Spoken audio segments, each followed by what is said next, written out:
There's something I find a little ironic about the way some Christian influencers and media personalities like Tucker Carlson and Megyn Kelly are talking about the conflict with Israel right now. You hear them say things like, "This is Israel's war," or "Christians shouldn't get involved," and "This has nothing to do with us." And on the surface, that sounds reasonable.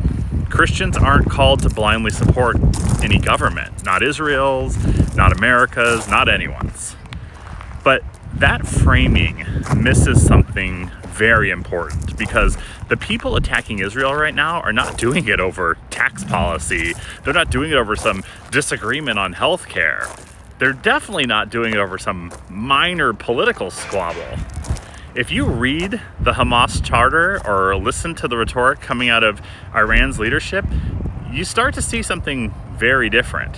The language isn't about political reform. It's about something much deeper.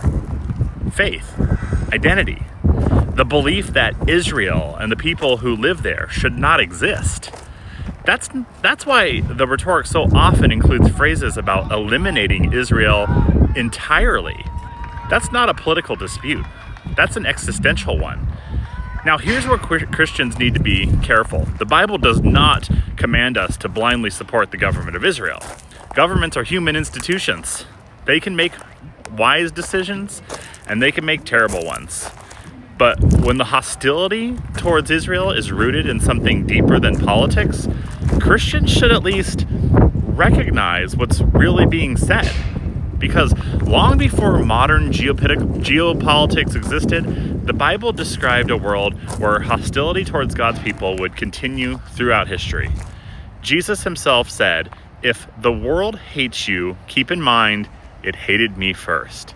And that doesn't mean every conflict is a holy war. It doesn't mean every political decision is righteous. But it does mean Christians shouldn't pretend that every conflict involving Israel is just another political dispute. Sometimes what's underneath the headlines is something older, something deeper. And if Christians are going to talk about it, we should start by understanding the real motivations behind it, not just the talking points. Because when faith becomes the target, it stops being another political story, and that should make believers pay attention.